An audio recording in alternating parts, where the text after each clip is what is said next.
Las noticias en contexto con Adela Coriad. Bienvenidos, gracias por estar en Contexto. El tema de salud y no solamente las reformas de la Caja de Seguro Social, sino también las protestas ocurridas recientemente por parte de los trabajadores de la construcción en contra a las reformas del proyecto que se discute en la Asamblea, han generado mucha tensión entre la presidencia y los grupos sindicalistas. Hoy el presidente en su conferencia de prensa dijo que no iba a tolerar ese tipo de protestas que dejaron 4 uniformados gravemente heridos, otros 16 y además otros 12 tuvieron que recibir atención médica por parte del gobierno.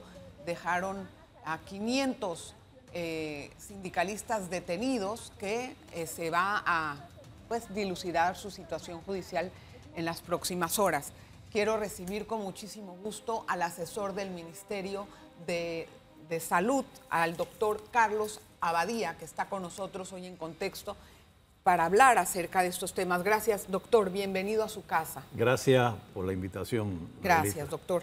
Doctor, mire, siempre los temas de reformas traen este tipo de manifestaciones, así por decirlo, ¿no? De grupos que no están de acuerdo y uno puede juzgar después si han aportado o no han aportado.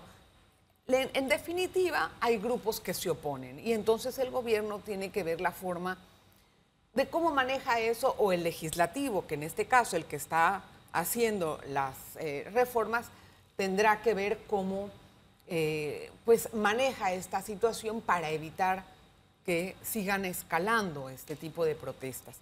¿Cuál es la estrategia del gobierno al respecto? Bueno, yo creo que hemos estado claros, el gobierno ha planteado desde el año pasado cuál es la situación que ha existido, que tenemos con una gran ventaja de que, o un gran crédito, durante 3 gobiernos se ignoró el problema del seguro social y en la reforma del presidente Martín Torrijos se había señalado que había que darle seguimiento a este sentido y no se hizo. Entonces, hoy se tiene y tenemos una situación muy preocupante, por decirlo menos, en el sistema de pensiones de salud. Y ese problema tenemos que dejar claro la causa del déficit de salud. La causa del déficit IBM es porque lo que aportamos durante nuestra vida laboral retiramos mucho más. Esa es la causa del déficit. Entonces, estemos claros, y si no corregimos esto, y esa corrección no es solamente más aporte del dinero, tiene que haber aumento de edad, aumento de cuota, ver lo de la cotización, el tiempo de cotización, que aquí no se ha tocado, aporte del Estado y mejores rendimientos en las inversiones del Seguro Social. Todo en conjunto, todo es parte que se necesita hacer. Y creo que eso es lo que hay que ver. Esto lo ha hecho todos los países del mundo. Probablemente Panamá es de los últimos que está haciendo este asunto. Entonces, es eso y hay que aportar ahí. Decir lo contrario no está correcto, y menos la ineficiencia de los gobiernos no lo podemos condicionar al problema de IBM. No, una cosa no tiene nada que ver, hay que corregirla. Y hay que corregir esa ineficiencia del gobierno en recaudación y hacer ser muy efectivo en sus gastos. Pero lo que no podemos es una cosa con otra, porque no tiene nada que ver en ese sentido. Mire, don Carlos, es verdad que hay una valentía de enfrentar el tema. Aún así, pareciera que las diferencias entre los grupos sindicalistas y el gobierno van a continuar en este segundo debate que hay en la Asamblea Nacional de las reformas. Y la gran pregunta es cómo van a manejar este tipo de protestas. Ya vimos que hubo una detención de quienes podrían haber acabado con la vida de los policías que estaban tratando de poner orden.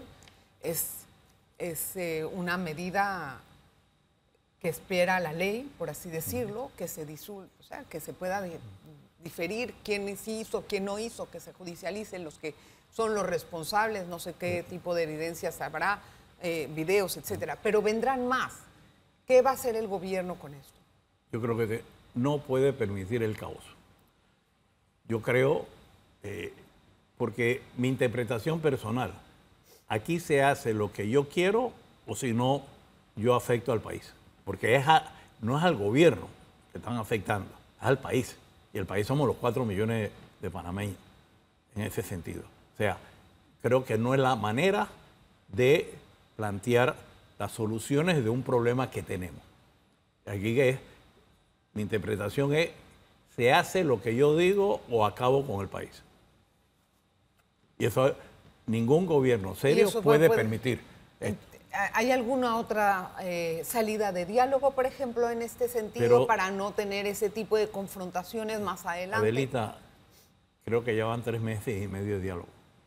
No, me imagino diálogo con lo que va a pasar ahora. No es para que se pare el proyecto, sino para... Yo creo que contra la violencia y lo sucedido ayer en la ciudad de Panamá no es admisible de ninguna forma. Y como acabas de señalar, aquí hubiera podido haber muerto ese policía que recibió ese varillazo. Sí. Lo hubiera sido más adentro, hubiera muerto. Sí, el mismo otro policía que recibió el bloque también. Entonces estamos hablando de vida humana. No, además que es peligroso. Cualquiera que hubiera estado pasando por ahí, es una zona yo hospitalaria. Creo que esa no es la manera de buscar una solución a un problema. A una situación, no a un problema, a una situación. Hay que enfrentar lo de O sea, que el gobierno no va a permitir cierres de calles. Por lo expresado por el presidente, no, y creo que ha dado órdenes, he estado escuchando diferentes entrevistas del ministro de Seguridad y yo creo que los ciudadanos tenemos que sentirnos tranquilos también. Ayer se perjudicaron pacientes, estaba el Hospital del Niño, el Hospital Santo Tomás, con los en gases. una construcción del Estado en ese sentido. O sea, no es admisible. O sea, explícame una cosa, Carlos. ¿Qué responsabilidad tiene la empresa contratista en esto? Quiero entender cuáles son los roles aquí. Yo creo que hubo un abuso en los últimos 10 años se hacía y los gobiernos no hacían nada en esto y listo para evitar que haya un muerto y un héroe en este asunto o una víctima. Yo creo que no podemos porque todos sufrimos. Y los que más sufren es ese trabajador asalariado que tiene algún incentivo por su trabajo en ese momento y es el que más sufre. A ese que supuestamente se está defendiendo es el que más está afectando en ese sentido. Espérame, déjeme hacer la pausa un momentito. Vamos a tratar de retomar el tema cuando regresemos de esta pausa. No se vaya, por favor. En breve regresamos con En Contexto. Gracias por continuar en sintonía. En la conferencia de prensa de los jueves, el presidente de la República dijo que iba a ordenar un audito del uso de los fondos que proveen el Estado a los sindicatos para el Suntrax. ¿Qué fondos reciben los sindicatos del Estado? Del impuesto del seguro educativo. Que pagamos todos en la cuota. Sí, hay una parte que va a todos los sindicatos para educación. Es eso. ¿Y cómo se divide esa...? Bueno, eso no sé cómo hacen eso, pero sí reciben. Y creo que por esa razón los sindicatos pueden ser auditados en cómo se usa ese dinero, porque es del Estado. Ese dinero sí. Ese dinero del Pero Estado. no el 2% que le cobran a los obreros. Esas son las eso cuotas, es aparte. Esa es aparte. La cuota que ellos les cobran. Pero sí porque tienen que explicar qué están usando ese dinero. Bueno, esa es una medida de enfrentamiento con los sindicatos. Pero yo no veo una medida de enfrentamiento. Es algo que tiene que haberse dado siempre. Vamos a ser claros. Es verdad, pero ahora que es la coyuntural con la situación Adelita, creo que de los problemas que tenemos en este país, que hemos sido muy permisivos. Déjalo ahí, cosas, es la ley, tiene que cumplir. Tú estás dándole dinero de los 4,5 millones de panameños a una organización. Tienes que saber, tienes la obligación gubernamental de saber cómo se está usando ese dinero. Está bien. Ahora, para poder ser justos, deberían de hacerle a todos los sindicatos el audito. Creo haber escuchado en esa entrevista decir a todos los sindicatos. Sí, porque dirigirlo al Suntrax no porque yo quiera defenderlos a ellos, sino para hacer un... Pero creo haber escuchado que dijo a todos los sindicatos. Sí, eso sería una medida más justa. El presidente también habló acerca de la disponibilidad de varios medicamentos en las farmacias del MINSA con precios rebajadísimas.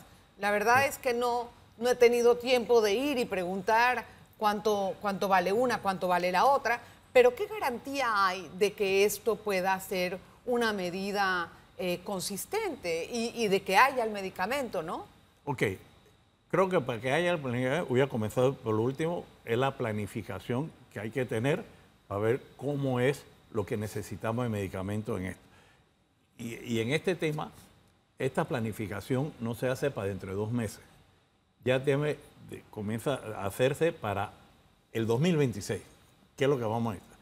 2, indudablemente los controles que va a tener que darse en eso, y yo creo que el usuario debe ser uno de esos controladores en ese aspecto, para que las farmacias, que van a ser las farmacias chicas de los pueblos, que tengan ese acceso en ese sentido y se pueda entonces beneficiarse en esto. O sea, ¿cómo pueden evitar el acaparamiento? Porque me imagino que una vez que hay la disponibilidad, yo no quiero una caja, quiero 3, porque después no lo voy a tener. Y a buen precio. Adelita, ok. Son cosas que nadie la puede ver, pero veamos la parte positiva. Vas a tener acceso a un medicamento. Hay lo otro, ok. Lastimosamente, de pronto sale uno entre 100 que quiere hacer eso. ¿Qué pasaba con es más de uno? Pero digo, yo entiendo que en el país, por todo lo que ha pasado en los últimos años, se ha perdido credibilidad. Mucha. Pero, ojo, tenemos que buscar una manera de rescatar esa credibilidad, porque si no, entonces todos vayámonos para Tocumen y el último apaga la luz. Sí, no hay confianza. No, pero no hay confianza, no en la persona, sino en el gobernante. Sí. Si mañana el gobernante eres tú o yo, perdimos la confianza. O sea, no es de que, ellos. No, pasamos a ese lado, es todo. O sea, y eso tenemos que rescatarlo porque es una de las debilidades que tenemos. Carlos, quiero entender cómo hizo el Estado para lograr esa rebaja en los medicamentos. Mira, ha tenido una voluntad política en esto. Una es compra en conjunto con el Ministerio y la Caja, que siempre se ha intentado y una y otra quiero hacer lo mío. Eso nos ha ayudado al gobierno a bajar los costos en ese aspecto y ser lo más eficiente posible de tener las cantidades suficientes en ese aspecto. ¿Y hay subsidios en esos medicamentos por parte del Estado? No hay subsidio. No hay subsidio. Es lo que compraste este medicamento. ¿Cómo lograron bajarlo? Bueno, de 86% incluso. Okay. Es la voluntad política en esto. Cuando se tenga voluntad política para hacer algo en el país, tú consigues y alcanzas esto ahí y en otros lugares también. O sea, es la voluntad política y eso creo que es lo que tenemos que aplaudir y respaldar con nosotros mismos siendo los supervisores en ese sentido, para que no salgan los juegavivos. Esto va a ser una medida que se va a ampliar a otros medicamentos, según lo que pude entender al principio, y como, vuelvo y reitero esta pregunta, ¿no? ¿Cómo hacer que sea constante la disponibilidad? Bueno, es verdad, la planificación, lo de los medicamentos se planifica un año antes. Por eso. ¿Ya? Entonces, eso es lo que tenemos que nosotros, y lo que no ha existido, y tenemos que hacer los correctivos para llegar a esa situación. Tenemos también otro tema importante, que es la situación del debate de la ley de las reformas a la caja. Y nos hemos enfocado mucho en la edad de jubilación. Pareciera como que todo circula alrededor de eso. De hecho, bueno, es un costo político para los diputados que piensen que sí se debe de subir o no.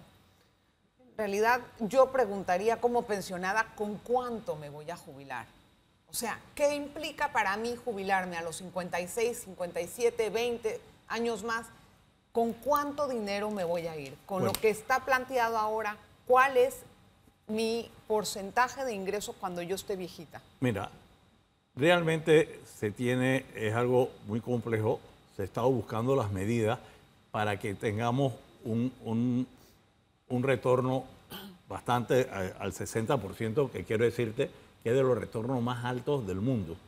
En Europa y en Estados Unidos es 40-45%, y muchos países de Sudamérica. Y por eso es el aporte del Estado. Pero eso en este momento está funcionando, o sea, en la forma en cómo está en la forma como lo están ahorita, planteando, no está así. están queriendo llevar a ese sentido en esto. Y tú has señalado algo muy importante. La gente, y no he entendido, se ha concentrado en la edad, envenenado lo de la edad, que ha sido, el presidente Endara aumentó 2 años, y esos 2 años del aumento de la edad, que yo estuve involucrado ya no siendo parte del gobierno del presidente Endara, y me afectaba a mí personalmente, ha ayudado a que el déficit no sea 5.000 millones de dólares más ahora. Por esos 2 años que se aumentó, cuando estaba Endara. Sí, Endara aumentó 2 años más la edad. Sí. Entonces, pero lastimosamente no se hizo integral, y acá hay que hacer integral todo. No, hay que agarrar todo. También la parte de salud de los... Cuando digo integral, en la parte de pensiones. Claro, correcto. El aumento de edad, cuota, aporte del Estado. Y de los independientes también deben sí, de pero definirlo. Mira, te voy a decir algo. Pero me lo dices después de la pausa, okay. Carlitos, un momentito. Vamos a hacer el corte, regresamos enseguida. Ahí te voy a hacer. En breve regresamos con En Contexto. Gracias por continuar en sintonía. Esa es una de las preocupaciones. Hablábamos acerca del retorno, del porcentaje de retorno para la jubilación.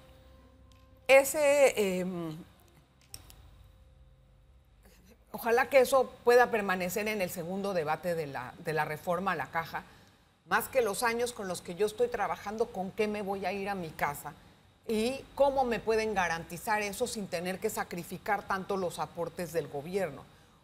Actualmente el gobierno, como está la ley, están proponiendo que el gobierno ponga 1.500 millones de dólares anuales. O sea, fue la sugerencia del primer debate. Exacto, bueno, como está ahora, como salió para llegar al segundo debate. Entonces la pregunta es, ¿qué tanta presión fiscal tiene el gobierno con eso y si es capaz de cumplirlo así? O sea, hay que ver que pueden venir años de vacas flacas. No, el problema no es lo que vaya a poder cumplir el gobierno. ¿Cómo vas a sacrificar a los 4,5 millones de panameños de esos 400 y tantos millones de dólares más que hay que sacar del presupuesto nacional para este asunto? El gobierno ha programado 933 millones de dólares, creo, 953. Sí, 966. Pasar, y aquí hay un error tremendo. Que no se aumente la edad y se ponga 425 millones de dólares más. No resuelves el problema. No, es que yo no sé de estás dónde metiendo, no, aparte de dónde saca, estás metiendo el dinero en un saco agujereado, porque como te expliqué al inicio, estamos sacando más que de lo que aportamos, y ese es el problema. Claro. Y eso se resuelve con medidas de aumento de edad, cuota y todo lo otro del aporte del Estado. Pero eso no resuelve esto. Miren, creo que, y probablemente los diputados no han visto la cifra. Mira, te voy a dar esta cifra. Enero del año pasado, ese mes de enero, el Seguro Social pagó 200 millones de dólares de pensión. Sí. En mayo, 203. En noviembre, 208. En 10 meses, 4% de aumento para el pago de pensión mensual. O sea, no estamos hablando... Y yo le hice a muchas personas conocer, ¿cuánto tú crees que se paga mensualmente de pensiones? 50 millones de dólares. No, es mucho más. Por eso, 200 millones. Y depende millones. De las jubilaciones que van entrando también. Bueno, están entrando 10,000 personas promedio los últimos años.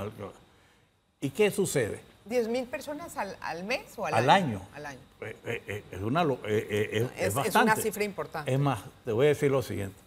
46% de los que estamos pensionados tenemos 70 años o más.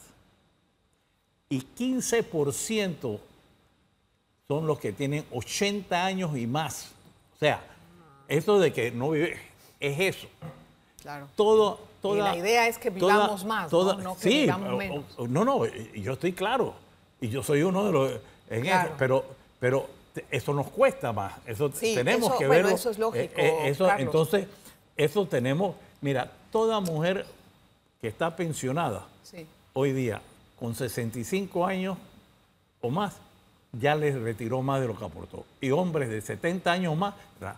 Y hay esa porción inmensa en ese sentido. Entonces, tenemos que ser justos en esto y engañar al pueblo, decir, no, es que lo que se robaron hay que ponerlo allá. No, señor, porque lo IBM no tiene nada que ver con el robo, que hay que sancionarlo y que el Estado sea mejor recaudador, todo eso. Pero el problema no es ese, el problema del déficit IBM no es ese, sino es que hemos retirado más de lo que hemos aportado. Claro, no hay ingresos tantos como lo que se sale. Voy a Otra darte, cosa. espera, voy a darte mi cifra, me mandé a investigar. ¿Cuánto yo aporté? ¿Cuánto he retirado? Bueno, durante 38 años que yo aporté 202.000 con los intereses incluidos. En 14 años y medio, al 31 de diciembre pasado, había retirado 435.000 dólares, 233.000 dólares. Una pregunta, Carlos, o sea, las pensiones son vitalicias. Sí, porque Entonces, tiene que ser. También es muy difícil decir vamos a poner un coto a No, esto, no existe. Claro que no. no. Lo que sí es que tenemos que tomar en cuenta que el ingreso debe de ser lo suficientemente fuerte para que todos podamos sacar adelante esto. Ok, sí, pero es por eso es la reforma integral. Está bien, eso en lo ese capté. aspecto. La ley reciente que se acaba de aprobar sobre la transferencia de fondos para poder hacer frente a la jubilación, de a la pensión. ¿Por qué se hace por un solo mes? Si tal vez el tercer debate o el segundo debate tomen más tiempo de eso. ¿Por qué no se hizo por 2 meses? Bueno, probablemente es una decisión que han tomado para ir poco a poco, van a saber qué van a tener y de dónde vamos a sacar esos dineros y qué es lo que vamos a dejar para no de hacer. estar a la carrera, ¿no? No, yo creo que esto no lo vamos a poder hacer y yo creo que es una decisión que ellos en ese sentido. A mí me llamó la atención el cálculo que había observado el señor Dino Mon, el director de la Caja, que dijo que harían falta 21 millones y después esa cifra se transformó en 96 millones. Es un cálculo sumamente desproporcionado. Pero tengo entendido que él planteó de que en el presupuesto que él encontró ya en el Seguro Social fue un presupuesto no real. Y ese era el hueco que había en ese sentido. Él lo explicó en el presupuesto que él encontró. Ya, acuérdate ¿Y entonces que el director... él hizo la proyección basado en ese presupuesto? Sí, claro. ¿Y qué nos garantiza que lo que él hizo de proyección eso esté vigente ahora, después de esto? La dirección de la Caja de Seguro Social entra en octubre, acuérdense. Sí. Estamos hablando de 3 meses atrás. En una empresa una institución tan compleja. Viste, te entregaron unos papeles, tú pensaste que esos papeles eran lo correcto. Pero una cifra. Es 4 veces más la proyección. ¿Pero qué me garantiza de que los números son normales? Te voy a dar un ejemplo. Cuando estaba en la transición el ministro Fernando Boy, el ministro saliente, Sucre, le dijo en la primera reunión, te dejo una deuda de 300 millones, sí, 340. No, y era más. La semana siguiente, subió. 390. Yo sé por qué hice y la después, nota. Y cuando él llega y abre la gaveta, eran 600. Sí, o sea, por contratos no, contratados, todo. pero sin partida presupuestaria. Sí, eso fue lo que pasó. En ese sentido, o sea, entendamos en algo complejo, a veces pensamos que es la administración de nuestra casa y no es así. Es verdad, Carlos. Vamos a darle seguimiento al desarrollo de estos eventos, de estos hechos, de los debates. Ojalá que tengamos un acercamiento más decente entre unos y otros para poder solventar nuestros problemas. Creo que la única forma de ese acercamiento es hacer las cosas humanamente y de forma responsable y no en la forma violenta que se vivió aquí Gracias, Carlitos. Carlos Abadía es asesor del MINSA, hoy estuvo con nosotros en Contexto. Gracias a usted también por la atención, nos vemos la próxima. Las noticias en contexto con Adela Coriad.